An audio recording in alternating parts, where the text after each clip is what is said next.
Thank you so much. Welcome back, everybody. It's good to be with you again.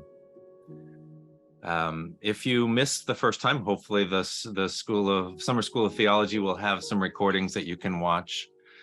In our first talk that we did earlier this week, we talked about what is trauma. Trauma is a deep wound of the heart, mind, and soul. It affects every part of us, and it takes a long time to heal. It looks different in everyone. Sometimes it seems to come on quickly in the middle of a crisis or a disaster or in a situation that overwhelms our ability to experience, our ability to cope with something. Other times it's delayed. You might feel like you're not bothered by something, and then months later, even years later, you begin to have a response, a reaction that you don't understand. We talked about some of the symptoms of trauma that people have when it is a chronic reaction. And recall that we said that trauma is not so much about the event, but the experience of helplessness, hopelessness, horror, the inability to really do something about your situation. Those three symptoms that we talked about are often things like I struggle with remembering and re-experiencing the bad events, the bad experience that seems to keep coming back to me. It comes back to me in nightmares. It comes back to me in flashbacks. It comes back to me with just an overwhelming sense of dread. So that's symptom one. Symptom two is, of course, I don't like that experience, so I try to not feel. I keep trying to shut down my feelings. I try to numb them. I try to avoid situations that are going to make me feel bad. And we can avoid in all sorts of ways. We can avoid by overwork. We can avoid by eating, sleeping, addictions, you name it. There's ways that we can avoid, but it's never really successful. So what do? We're always on alert. Our bodies are always ready to react. So that's what trauma does to us and is inside us. It changes us. Literally, our bodies are being changed by trauma. We are impacted. And it doesn't matter whether we are educated or not, whether we are a spiritual leader or not, whether we are men or women or children or not, whether we are wealthy or poor, right? Trauma is no respecter of persons. And it can happen to any one of us. And we'll talk a little bit later about the burnout and the secondary trauma that we might be experiencing as we set aside our own personal sufferings to help others. It can be helpful to have a very simple illustration to understand what's happening in our body when we have a trauma trigger. So we call it the hand-brain model. So if you'll see my hands, I have my two hands are fists here, right? And they're mirror images of each other. This is actually like my brain. If you think about your brain, you have two parts of your brain. There's the left hemisphere, the right hemisphere, and they're attached by the corpus callosum. It's what allows your left and right parts of your brain to communicate to each other when it's a healthy brain. But let's just talk about one side for now. So if we use this hand as an illustration of our brain, we can think about three parts to our brain. The first part is the brainstem. Think of my wrist and the bottom of my palm here as the brainstem. This is the part that goes right here towards the back and attaches to my spinal cord. Your brainstem is generally responsible for your just automatic reactions to things. If it controls your sleep and your eating, your breathing. If you were to have damage done to this part, it would be very difficult, catastrophic. You might die, because the ability to control, again, your breathing and your heart rate. So this is more of your reactions that you can't control. The palm part right here, we can illustrate as sort of the midbrain, what's right here. And this part is where we process and feel our feelings. And of course, if any of you are neurologists out there, I'm being very simplistic, but the mid part of our brain is where we feel our feelings and control. And when we are having a lot of feelings, this part is very active. And then the fingers that you curl over, we can imagine them to be the cortex, the outer layer. What does the cortex do? The cortex is really involved in where we are doing our consciousness, our thinking. So right now, I know I'm sitting in front of my computer on a Friday, and I'm having a conversation with you all and talking with you. So that's what, and I'm aware of where I am and what I'm doing. In fact, we think that the left prefrontal cortex is most active in telling us where we are, what we're doing. Okay, so that's the three parts. More of the thinking, more of the feeling processing, and more of the instant reactions. So how does this, what happens in trauma trigger? So a trauma trigger happens, and without knowing, you have a reaction. Some of us are, might just start running, fight, flight. Look, how many of you might have a fear of spiders? You see a spider and you start moving and you start running right away. It's not like you had a thought like, I should get away. Your body was already doing it. Some of you might be more of a jumpy kind of person. Your loved one comes in to the room and you forgot that they were there and you jump. That's not really something you can control too much. But when you have a trauma trigger, it's like the thinking part goes offline. Imagine that it's not there. And all that's happening is you're having lots and lots of feelings, and it's overwhelming. It's overheating.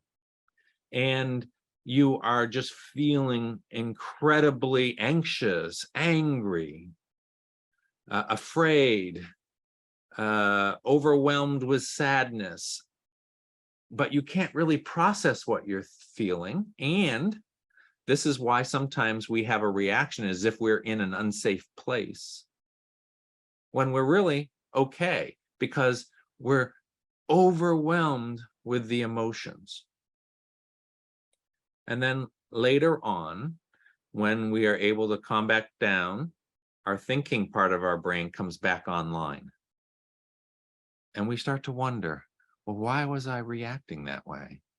How come I felt so strong, those feelings? Why couldn't I think? Well, frankly, if you're in the midst of needing to run, you don't need to think. You just need to act, right? And we know that in a trauma trigger, the reason why we don't have to have lots of words is because our muscles need to go do something, right? If you were out in the forest and you heard an animal that you needed to get away from, you don't want to think so much. You just want to get out of there, right? And so your body is designed to go for that, to put all the energy towards the muscles. We don't even need to eat. We don't need to drink. We don't need to think about our stomachs. Our stomachs aren't really active at that point, and we just go, right? So that's the hand-brain model. We can understand and maybe have a little more compassion that you can't just will this part of your brain to be online. When a trauma trigger happens, it's offline. We're overwhelmed with emotion, and those hormones that are going through our body, cortisol, adrenaline and other things are active. And it takes time, and there are things we can do to calm that part down. but it takes time for our thinking brain to come back online. So you might use something like this, and you can find this illustration online in a YouTube. There was a professor here in America who designed it. His name is Dan Siegel. And he was somebody that kind of came up with this illustration. But it can help us understand our bodies and be less angry with ourselves for having this reaction. You might be asking yourself, is there a way that I can train my body not to do it? The answer is yes and no. We are human. We are normally going to respond to a trauma trigger with a fight, flight, or freeze. That's fight, flight, or freeze response.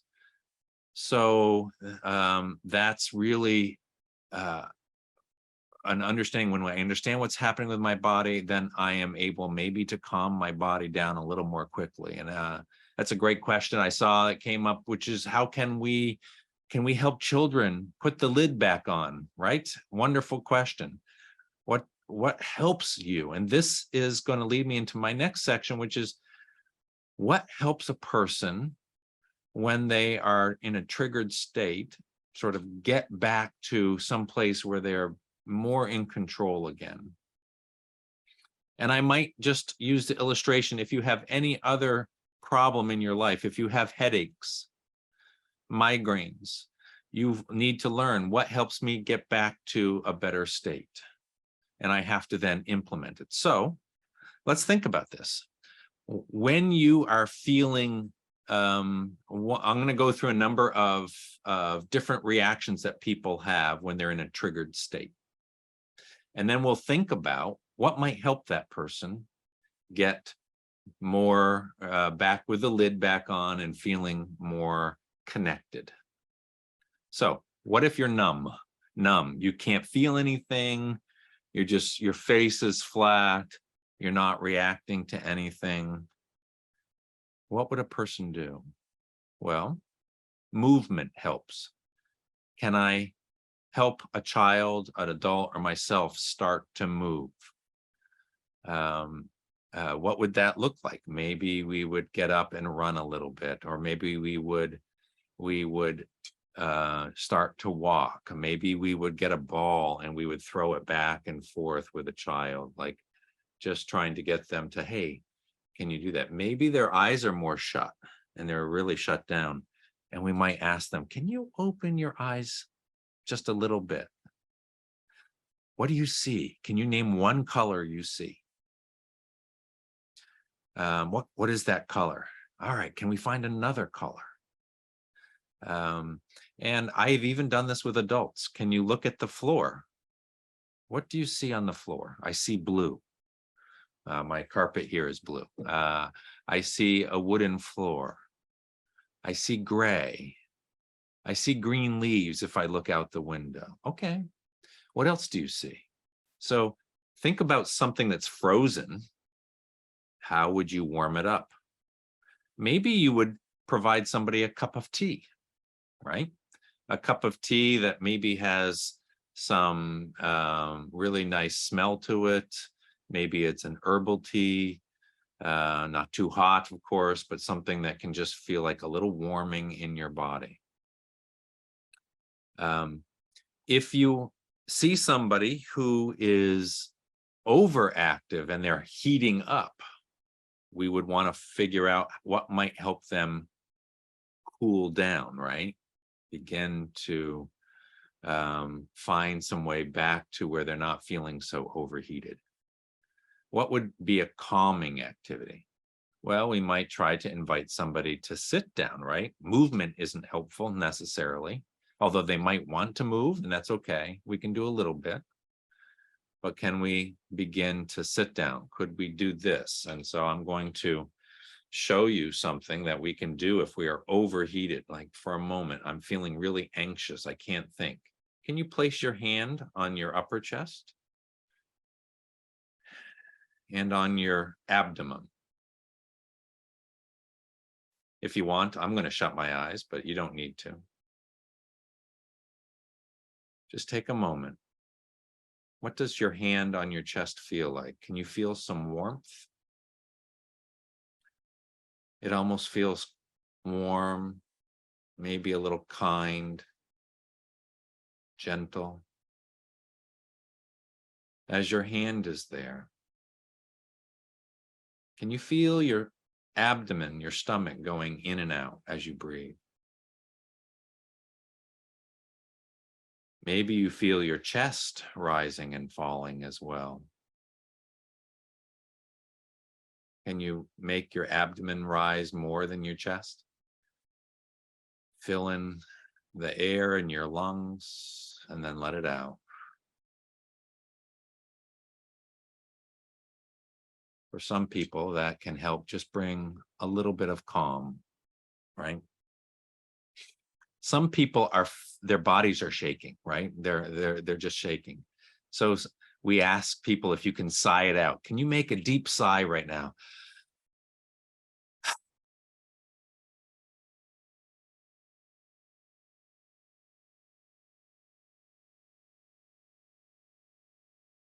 How about somebody who's all curled up like this? For a moment, can you do something and stretch out your spine? Let's almost imagine that there's something helping the top of your head reach to the ceiling. Can you straighten out your spine? It's so interesting, but those little movements communicate to your body. You know, your body is constantly communicating to itself. You might not be thinking about this, but it is. It tells you that you're sitting right now and that you aren't going to fall over. You know, if you move over this way, it knows to balance, right? It's communicating. And when you do different things with your body, it communicates to your whole system. We're okay. Let's talk about a few things that don't help. You know, yelling at somebody, lecturing them, telling them to snap out of it. They would if they could, right? Lots of words aren't going in. Here's an interesting fact about your body. When you're triggered, the middle part of your ear, your middle ear, the muscles change. And it makes it hard to actually listen to words. Isn't that interesting? I don't know why God made us that way.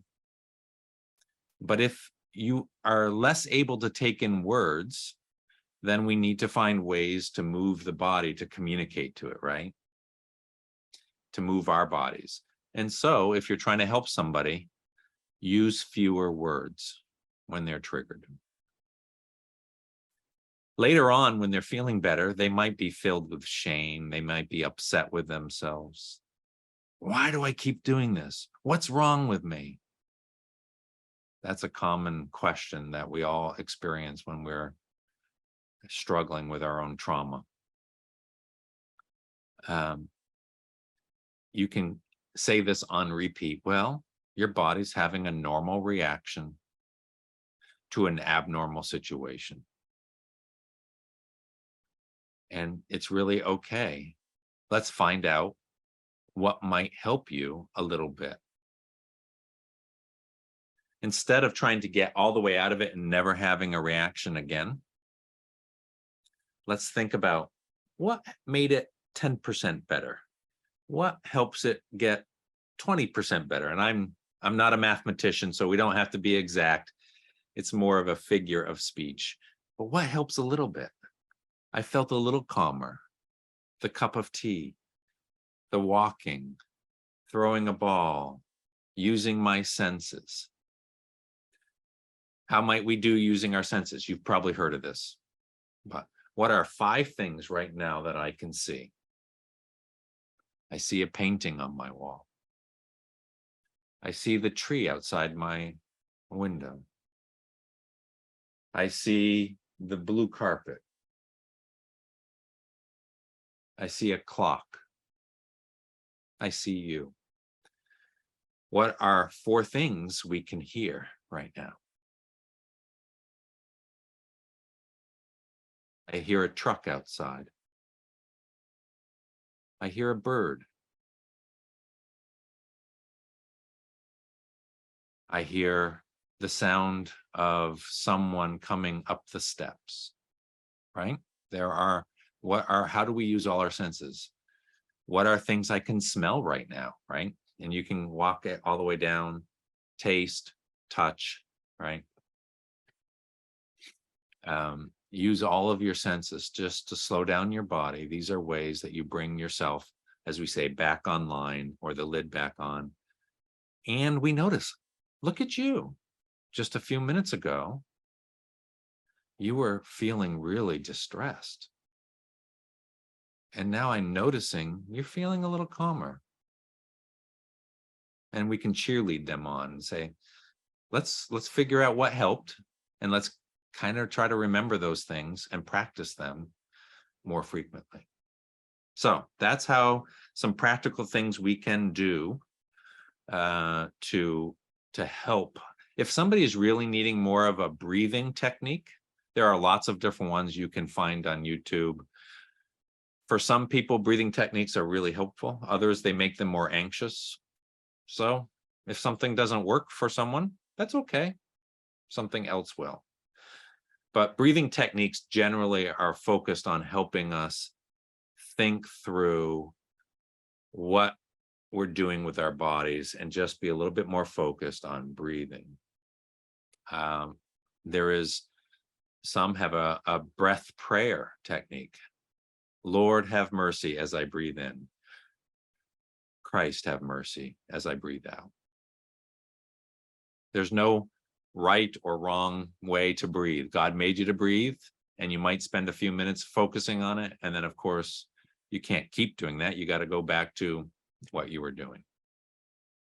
So there's a few things you can do when somebody is in significant distress at the moment. And in fact, we could practice it even when we're not in distress, because it'll help us use those same senses when we start to be. We become prepared. This is why our athletes, they practice. Well, I'm a basketball fan, so they practice their shooting their shots. They practice kicking the goals. They practice and practice and practice when they're not in the match, so that when they're in the match under pressure, they'll do the thing that they need to do. So we can take time when we get together in small groups.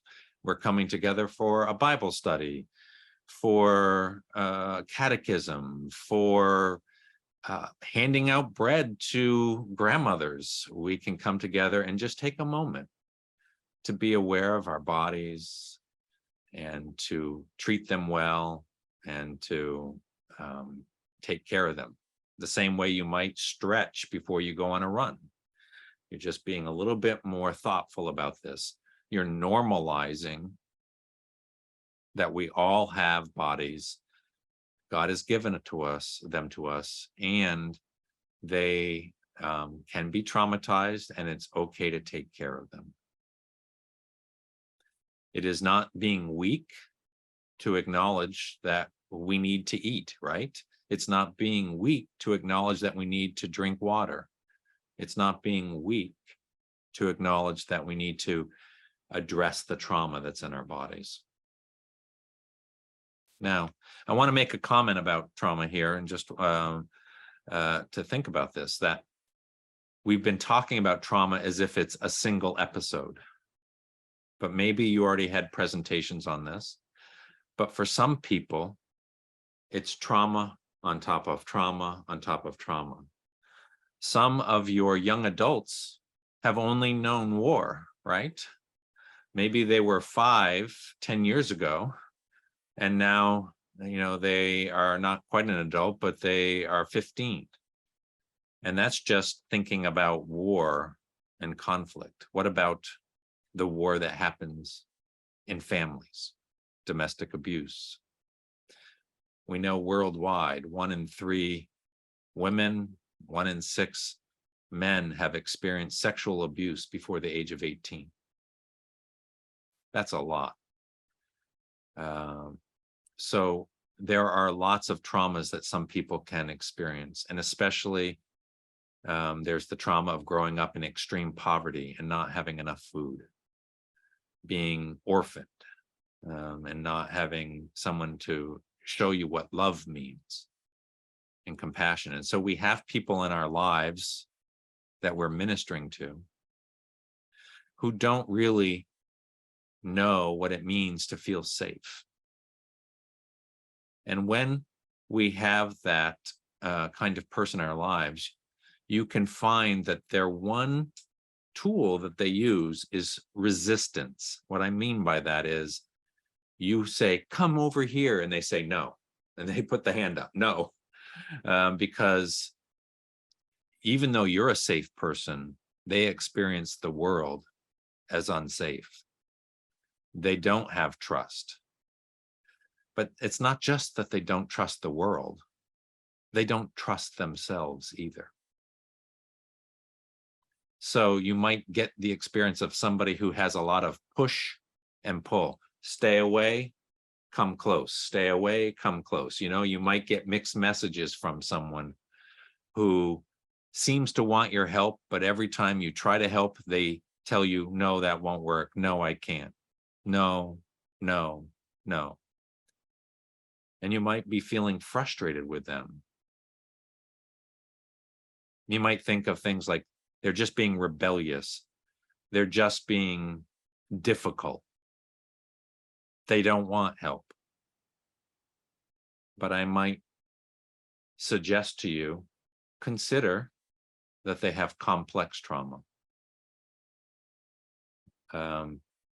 If one trauma is like a burning stick, they have a mountain of sticks on fire. And they don't know how to live any differently. And what they need most from you is predictability and consistency. That doesn't mean you have to do everything for them. It just means that you are the same person day in and day out. In doing so, you are teaching them little by little what it means to be a safe person, what it means to be around a safe person. So you have to have more of a long-term idea of what recovery looks like for someone who has experienced complex trauma. And I'll use another term, but we also call this betrayal trauma. A betrayal is when someone who is supposed to care for me, supposed to love me, so supposed to provide good things for me, doesn't, but instead uses me, abuses me, neglects me. And that forms a betrayal trauma.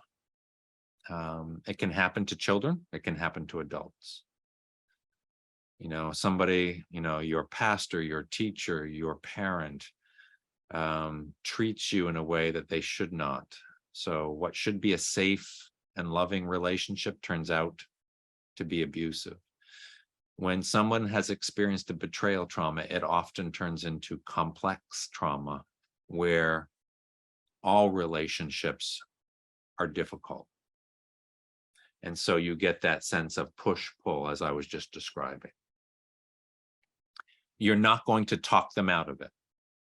You're not going to convince them that you're the safest person with words, but only very predictable, continual care for them. Showing up when you say you'll show up. Being the same person each time. Saying no when you need to say no, and setting limits that's okay to do. So those are some things just to think about when we are seeing a more complex trauma. I'd be glad to take a question about that later on, but I'm thinking about a term that I also learned when I was in Ukraine a couple of times where people wondered if someone has a victim mentality. Is this an idea that you've heard? People who seem to not be getting better might have a victim mentality. And I think we're in danger of lumping too many people into one category that's not right. I suppose there are a very small group of people who don't want to get better so that you will take care of them. But that is a very tiny, tiny, tiny number. The vast majority of people don't like how they feel. They don't want to feel this way, but they don't know what to do, and nothing seems to work. Remember, they're triggered and they're distressed, and you're talking to them and they can't really even take in your words. I know they were talking to me. They said a lot of words. I don't really know what they said. It doesn't make any sense, or it makes sense in the moment, but the moment I leave, it no longer makes sense. And then there's a whole group of people who are afraid that somebody's going to think that they have a victim mentality. And so they cover up and they pretend and they hide that they're having a trauma reaction. But it comes out. I'll give you an illustration to use maybe with people, what they try to do when they're feeling this way. You should get a large bucket of water sometime, a large thing of water, fill it up, and put inside it those plastic water bottles with the caps on, no liquid in it, just empty. Get as many as you can and try to shove them down. What's going to happen? Shove them down with one hand. You've got 7 or 8 water bottles you're trying to push down. Poop, one pops up. You get it, you grab it, you push it back down. Poop, another one pops up. It's difficult work to keep them all underwater. That's what happens when we're trying not to look like we're traumatized. Something pops out. Maybe we get into a rage about something. Maybe we find ourselves starting to cry and we just run because we don't want anybody to see it. Maybe it comes out in some other emotion, right? So part of what we're doing is helping people understand it's not victim mentality. We all have feelings and we can talk about them. And when we talk about them in an open way, it's like we're removing the tops from those bottles and allowing them to fill up. And now they're not so just popping out all the time.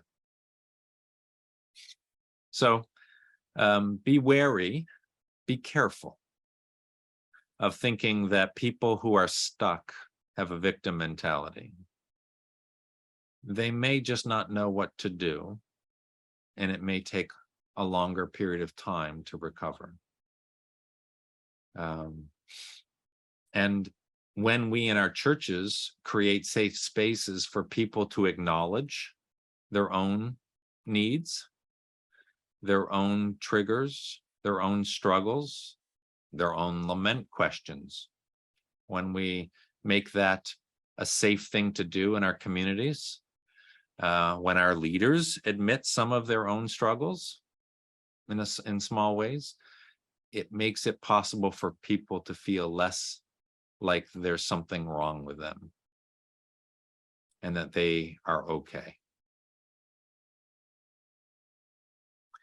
So when someone, again, is struggling like this, we can help them build ideas of what helps what helps us all feel more at ease and more calm, knowing that something might trigger us, in the future again and again. And it's okay. We recognize it. We acknowledge it. We acknowledge that God has made us humans with human bodies that have needs. And that a good Christian is not someone who does not struggle. We can preach and teach on these things. The Apostle Paul says that at times he despaired even of life. What was that like? We have our Savior who asked questions like, can you not just pray with me for 1 hour? He was in anguish. He asked, my God, why have you forsaken me? He asked his disciples during the ministry, are you going to leave me too? These are questions of someone who is struggling at the moment. Maybe that seems sacrilegious to think this way, but Jesus too had a human body that needed sleep and food and care and comfort. If he did, how much more would we? So these are just some things that we can do to try to make the church a safer place. We can show compassion to each other and to ourselves. We can show curiosity about what helps, maybe what doesn't help, right? We can accept what's happening in our bodies and in our country and our communities.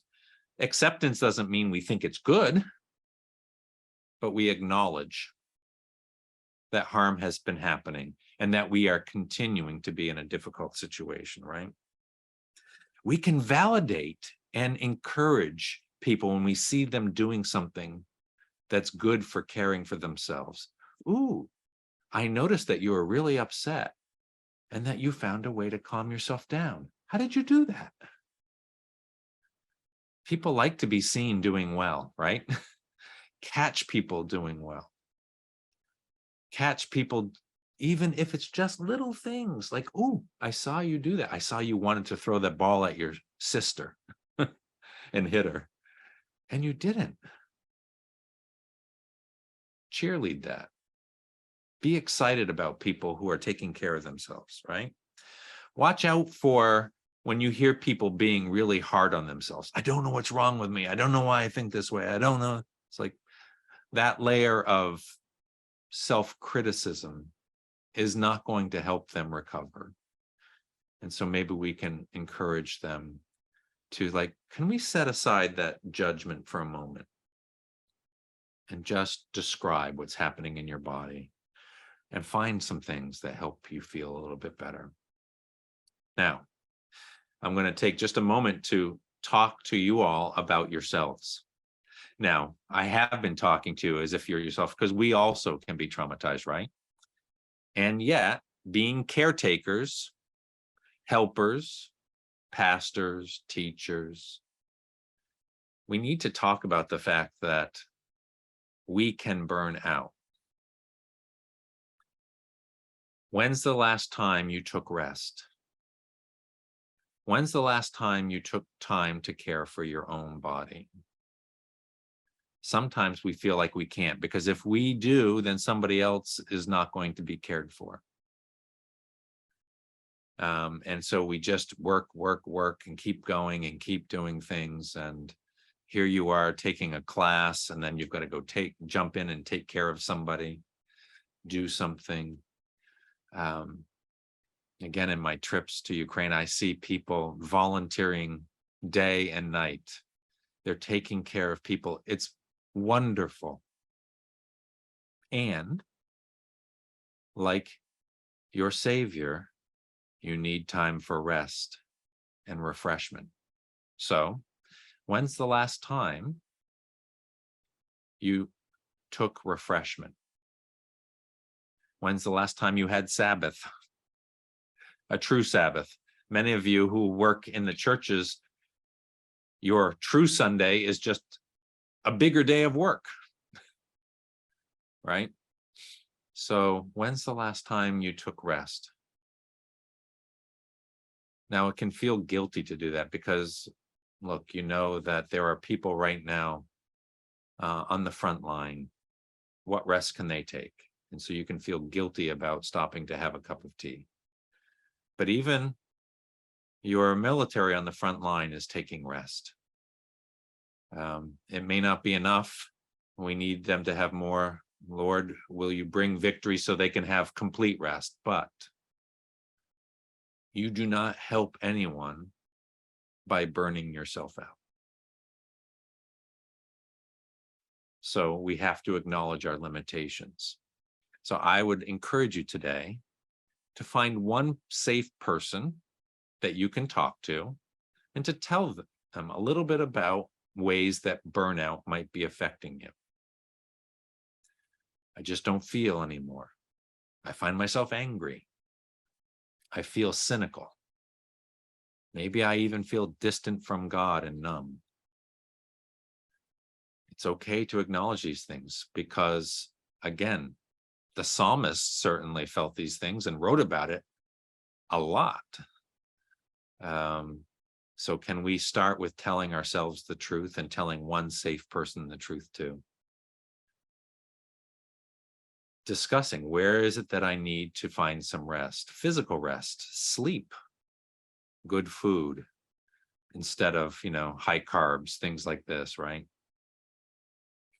Where can I find rest even in the midst of hard things? Where is it that I can find help? Somebody else who can carry the load. So find someone today where you can talk about that. Burnout is real. And look, when this war is won, you still have a lot of work to do. We're in a marathon, not a sprint. So we need to find ways that you will be able to take refreshment and encouragement. I know this class and these classes that you've been doing, I hope have been a refreshment to you, a reminder of the truth. But let's remember that burnout is real. Trauma, secondary trauma or vicarious trauma, the trauma that comes from other people's stories into your own bodies, is also real. And it needs the same kind of care that you're offering to someone else.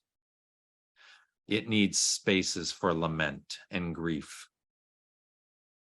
It needs spaces for just what Elijah needed: food, sleep, rest.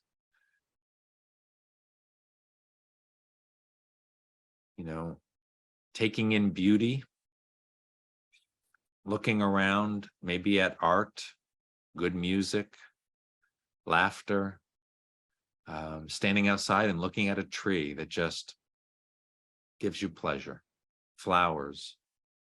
These are all things that God has given you for refreshment. Use them. Be mindful of them.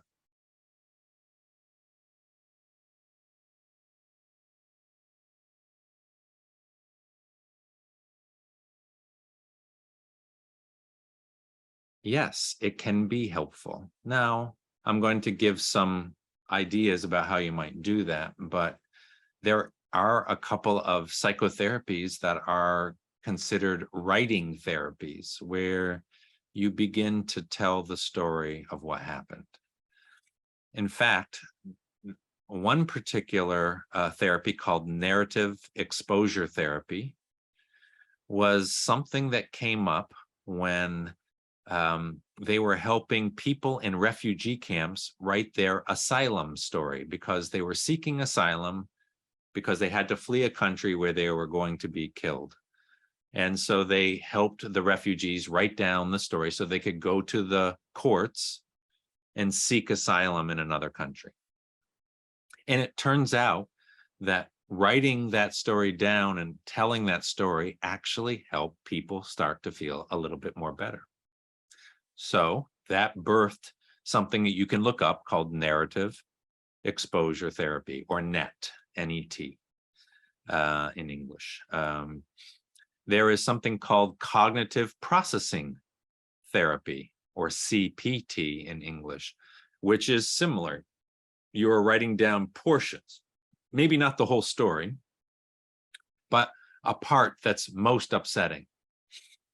The purpose of this, though, is not just assuming that one writing is enough, but you write it, and then you and a trusted person discuss it, because in your story, there might be things that aren't true. Now, it's not your job as the friend to say, that's not true, that didn't happen. But you might notice that there are some other judgments in there. For example, I was attacked and I couldn't do anything about it. I was so weak. Well, notice that I couldn't do anything and I was so weak are judgments. They're assessments. They're actually not facts. And you might be able to say to the person, is that true? because you're here today. I think you found a way to escape. Can we talk about that? So I was attacked and I couldn't escape for a while.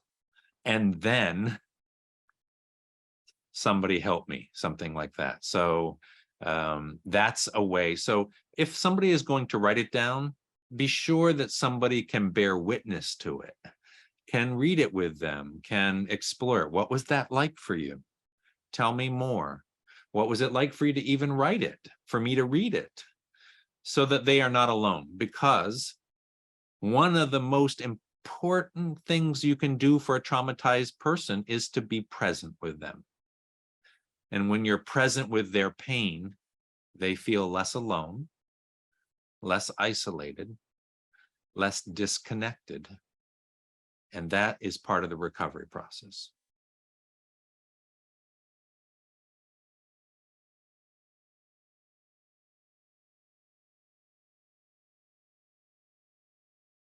It's a fantastic question. You can't do just individuals.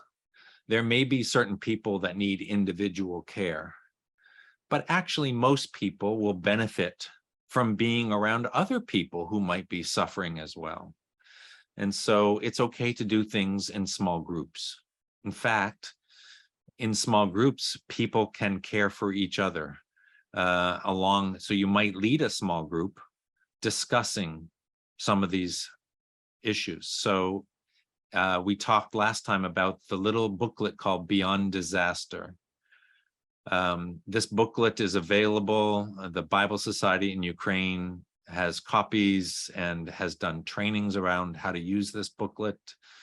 They're doing an excellent work. I commend them. It's also available in many languages on beyonddisaster.bible that you can download for free as a PDF. But yes, try this out in small groups where people can talk and share ideas, learn from each other.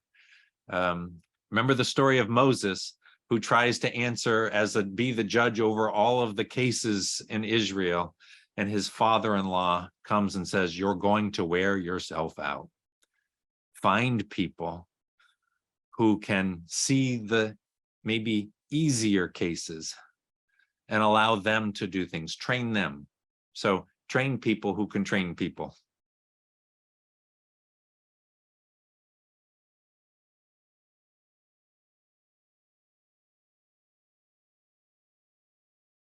I wish I had an easy answer.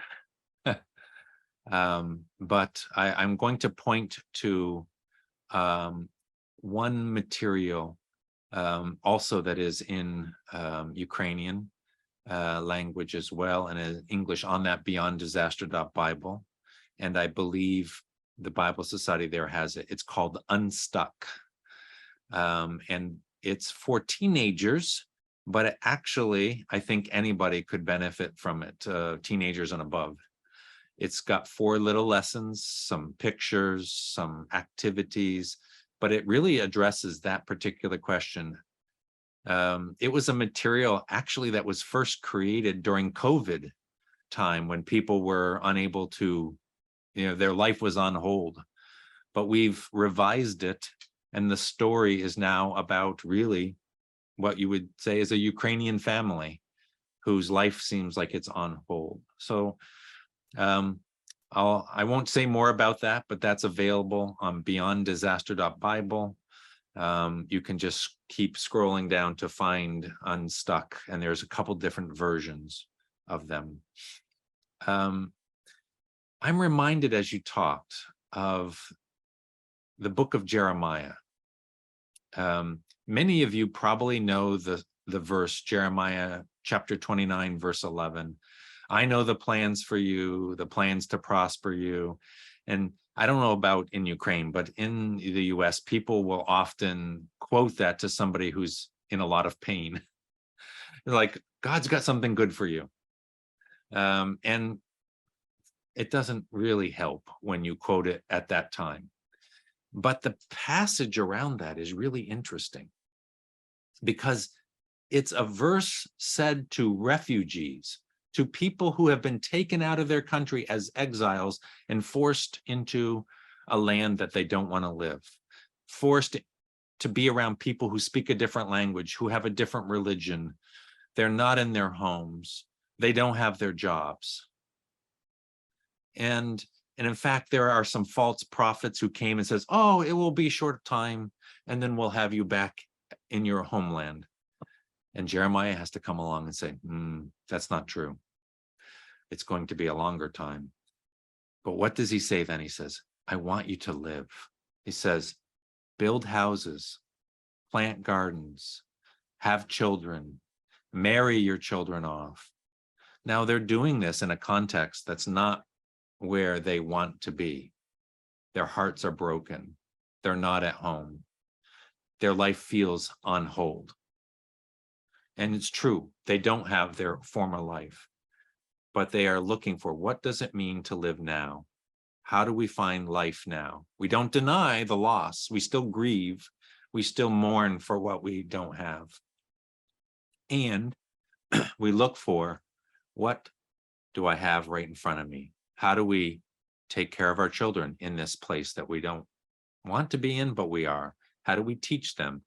How do we continue to have our holidays, our birthdays, our new activities that we are going to remember?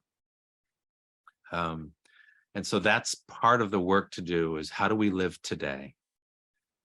While we, yes, still wait. We live in an already and a not yet, right? We are already in God's kingdom, but we are not fully there. And we are trying to find in that tension a way to live today. So when we feel stuck, I don't have what I had. I can mourn that. And what has he given me today to do? And we have a shorter focus than we used to have, right? So I know that's not a solution to everything, but it helps us remember, what can we do today with the little he has given us?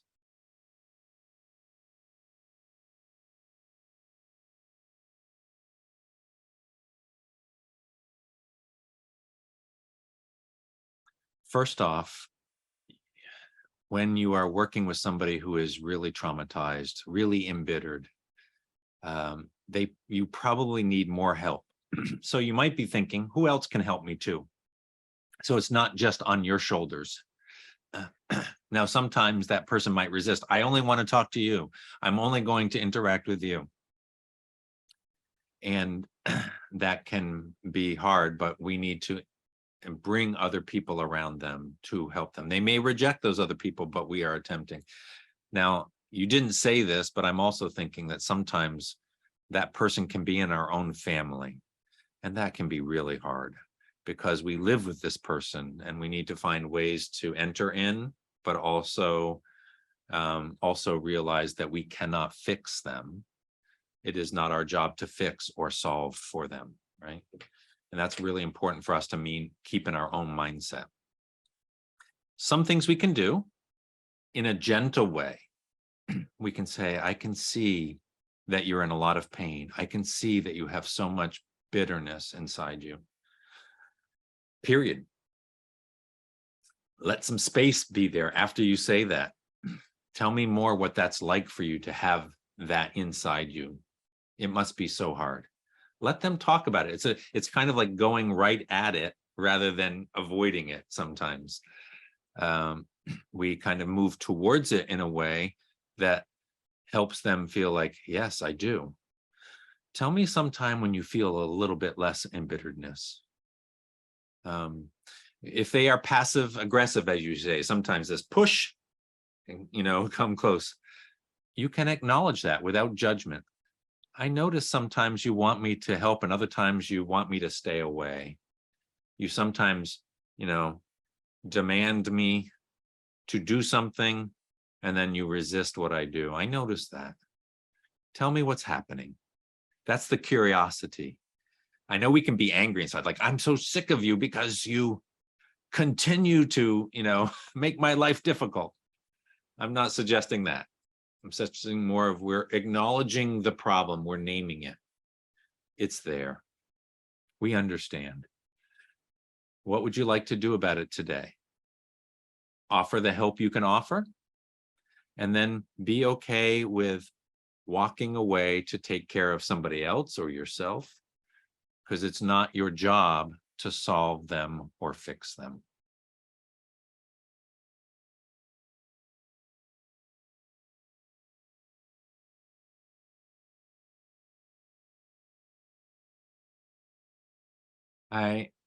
I do think truth is needed here. And I also know that's so hard. And so the person who is maybe the widow, or the parent who is left, or the grandparents have chosen not to say because they're concerned that the child will be disrupted. But I will say that if the child learns later on in life that the hope that they had that their fallen parent would return was false, then that's going to be a betrayal that I think is something to be considered. There is no easy way to do this kind of telling. What do you want to do? You want to have safe, close people who know when the child is told, allowed to feel their feelings, to maybe they won't feel anything at first. Maybe they'll be numb. Maybe they'll be angry. Maybe they'll cry. Maybe they'll be in distress as if their parent had just died, and we need to make room for that. And also, that they might still have playmates who could come around them and be near them. We want to tell children in what we call an age appropriate way. So we don't tell a 15-year-old the same way we tell a 9-year-old, the same way we tell a 3-year-old.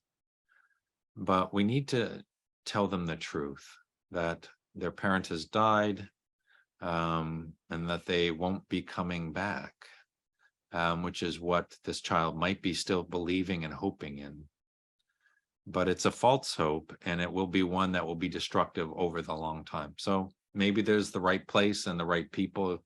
I'm not saying to do it tomorrow, but I do think the truth helps reveal and helps them begin the process of grieving that they're going to need to do.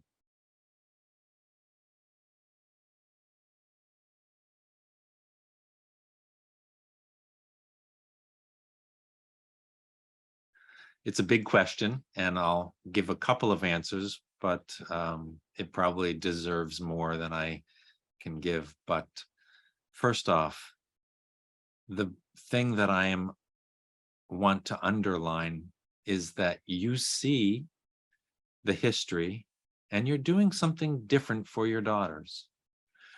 There is something called generational trauma.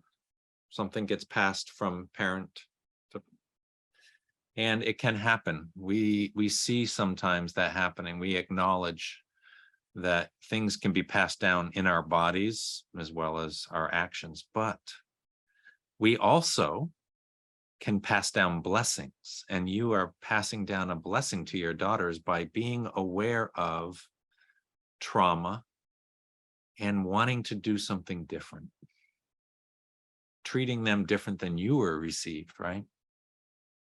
That's a really important thing. You are giving your daughters a different experience than you had. And I just want to tell you that and encourage you that that's important.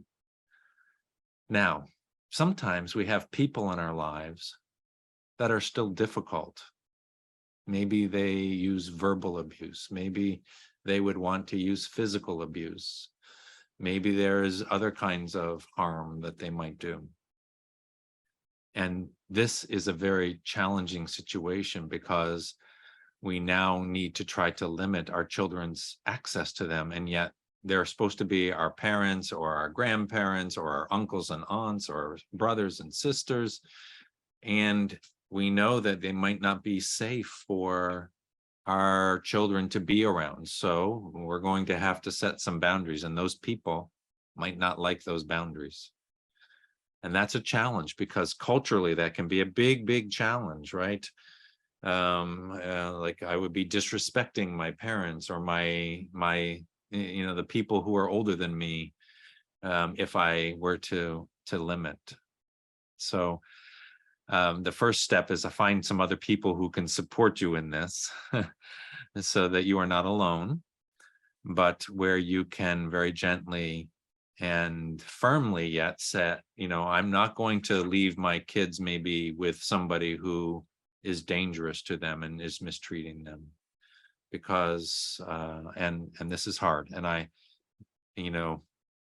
think about some of the examples in the Bible when people spoke up to others in power, whether it was David speaking to King Saul and reminding him that he shouldn't be abusive, whether it's Abigail speaking to David and her husband about the mistreatment that was about to happen. Maybe we can take some encouragement from, Lord, what do you want me to say? Give me the words to say, to, set some boundaries. And when I'm alone with my girls, to talk to them about the right way to live, and to talk to them about how God treats his children and how we can learn from that. So I just want to encourage you that your voice matters, and what you say and how you treat your children will communicate volumes and volumes to them more, and their life will be different than yours.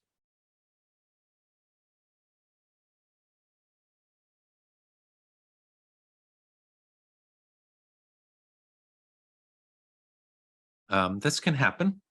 So remember when we talked about sort of the trauma responses, some people are in fight mode, and they're more agitated, angry, and they keep telling the story, keep naming the facts.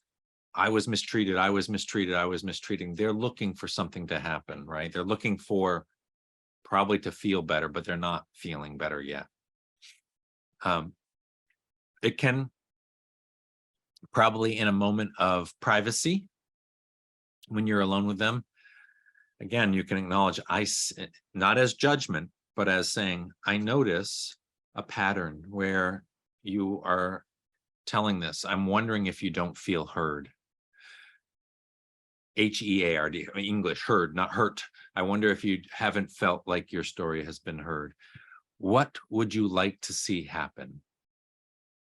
And then as they talk about that, say, I notice that you don't talk much about your feelings and your emotions. And I wonder if you might be willing to do that with me. So some people will stay in an angry state because that anger kind of protects them from having to feel sadness, vulnerability, feeling alone, feeling rejected. They don't want to feel those hurt feelings. So better to stay in a fight mode than to feel those feelings. And you can invite them to say, would you be willing to spend a little time thinking about some of the other feelings you also have? I think they might need a little bit of getting out into the open and sharing them, at least in a private way. I will say that when church leaders do harm, when shepherds harm the sheep, when church leaders harm the people in the church, that is a special wound that takes a long time to heal. And God has a lot to say about bad shepherds in the scriptures, doesn't he? He has a lot of condemning words for them, because he himself is the good shepherd. So when someone is repeating those things and it seems to be true, you can acknowledge, yes, that's a real harm that happened to you. And that's not the way it's supposed to be. That's not how the good shepherd treats us.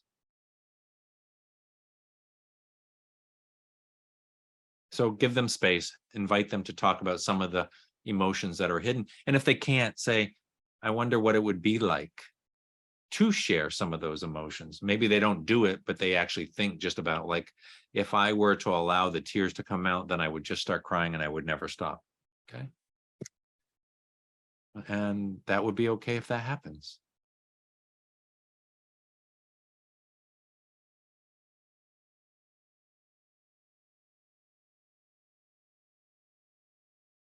Good question. I'm going to have two opposing answers. They might seem opposites, but they're not. The first answer is, later today, read Psalm 88. Psalm 88 has very little positive in it. It's all a big complaint, a lament. How long can a person stay in a Psalm 88 state? Is it okay if they stay there a long time and they feel that way? Well, it may be exactly where they're at.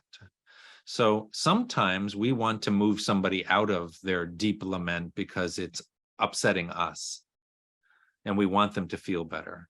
Be careful about trying to interrupt. So here's the opposite answer that sounds like I might be contradicting myself, but sometimes a person does need food and water, and let's go do something together. Can we go for a walk?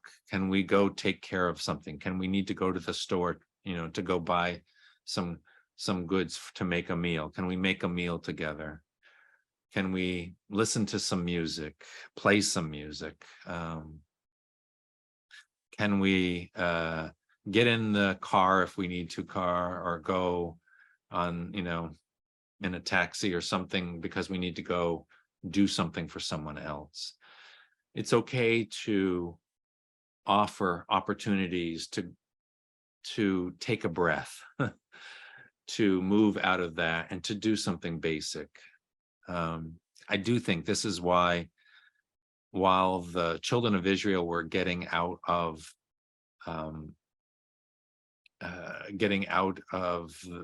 Egypt, they had little things they had to do. Somebody had to carry the tabernacle or make it. Somebody had to pick up manna. Somebody had to go collect water. They had to live, right? And they had small things to do. And so finding small things that can be beneficial and allow someone to take a breath and continue living is important. So you do both of those things. Allow them to feel it deeply without interrupting, and also looking for those spaces. Hey, I know you're feeling something deeply. You can continue to feel that way. But would you be okay if we went and did the next chore?